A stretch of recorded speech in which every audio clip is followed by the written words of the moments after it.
This is Fatal Inertia for the Xbox 360, and the entire premise of this game is that if your spaceship slows down below 55 miles per hour, everybody on the bus dies. Actually, it's not. It's more like mixing the speeder bike chase scene from Return of the Jedi with the chariot race in Ben-Hur. Because as the intro story tells you, in the future, people have gotten bored with sports like baseball and golf, and they've instead watched The Running Man and Total Recall one too many times and have come up with this new sport of the future where they race multi-billion-dollar spaceships against each other and try to kill their opponents. And it's a pretty good change as far as I'm concerned. I'd much rather watch this than baseball or golf. This should probably look familiar to those of you who have played Hyrdo Thunder and Star Wars Episode 1 Racer. It's that futuristic space water sled car chase circuit track destruction theme. And you know what? This game does it pretty well.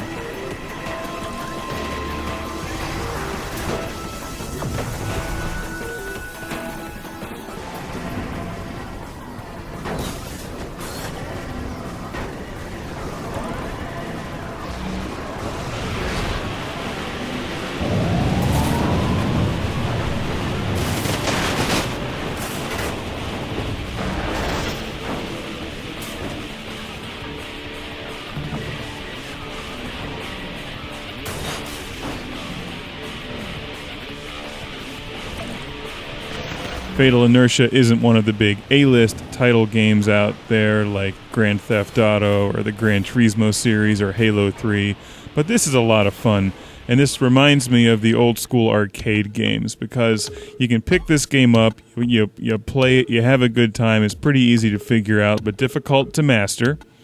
And I just got this game a few days ago, so I'm probably only about 7 or 8 hours into it, but I felt that I could at least get my opinions out there to everybody who's maybe eyeing up Fatal Inertia. And you can pick this game up for somewhere around $20 to $35, depending on where you buy it. Concept is nothing new. You have a couple spaceships to choose from, about 4, and you can modify them. You can earn different engine upgrades and hull upgrades and wings. I haven't gotten very many of them yet. You have to earn them by winning your series of races. You have the Exhibition League, the Professional League, which I'm racing in now, and an Elite League.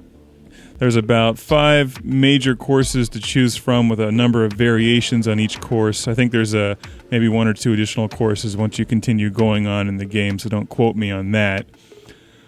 But it's a nice, satisfying mixture of that post-apocalyptic, futuristic landscape and some tropical, Star Trek kind of fantasy backgrounds.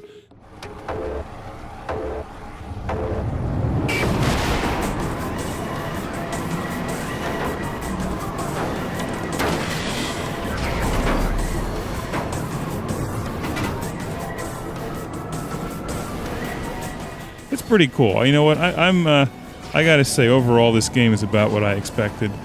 And, it's just one of those games where you either like it or you don't like it. If you'll note, not only am I racing against my opponents, but I'm flying over these purple things, and they're called pads or something, and they give you weapons. Right there, you noticed I just used the lasso or the anchor, whatever the hell that thing is called, weapon, where you shoot it out and it grabs your opponent, and you can slingshot them behind you, or end up sticking them to something else, or stick them to yourself if you screw up. Yeah, some of those pads give you speeding up options, so you can go rocket fast. You can shoot magnets at your opponents. You have to go through each one of those little barriers in sequence, and that keeps you on the race. And if you happen to miss one of those things or get stuck into a wall, which happens frequently when you're just getting started, you can hit the top button on your Xbox controller and it just sort of resets you. Your ship takes damage. You'll notice I'm actually on fire now.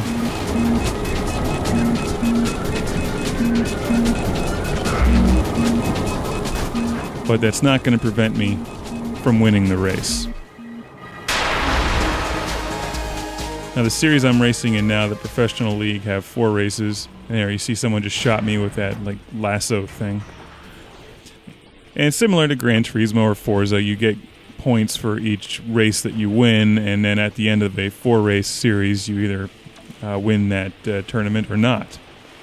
And then you get stuff to upgrade your vehicle. You can change the color on your vehicle, and you saw you can change the nose. They're all kind of funny looking, your different 4 ships to choose from. And this really reminds me a lot of Hyrdo Thunder, which is a good thing, and that's a good arcade game. This game looks and sounds great on the Xbox 360. I was playing this at 720p. The game sounds terrific. The spaceships sound really nice, and all the explosions, and the overall ambiance and feeling that you get, like that you're just rushing with such immense speed through this course and smashing into things. It's really a nice experience, and they did a great job with it. So it's definitely several notches over Star Wars Episode 1 Racer, for instance. I really like the combat aspect of it. That's where I pulled out the Ben-Hur reference. You know, you get to try to kill your opponents in just about every way possible. By smashing them into things or blowing them up with various devices.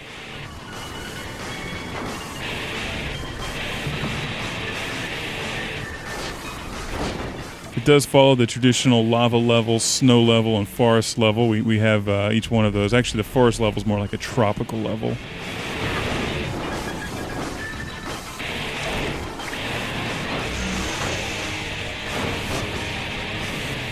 Yeah, when you shoot magnets at your opponent, it slows them down, kind of throws them off a little bit. The controls are obviously vastly different than the controls in Forza 2 or one of those racing games. So this is a total arcade experience. And if you like arcade games, and if you liked Hyrdo Thunder and Episode 1 Racer, you definitely will enjoy this. The game is also playable on Xbox Live, although I did not test it, so I can't comment on that. I haven't gotten terribly far in the game, like I said, but so far I've really enjoyed it. This is one I hope to continue playing because you really can't go wrong with apocalyptic, violent, insane sports of the near, distant, somewhat science fiction future. So it's a lot like The Running Man, except without Jesse Ventura, which is kind of a shame.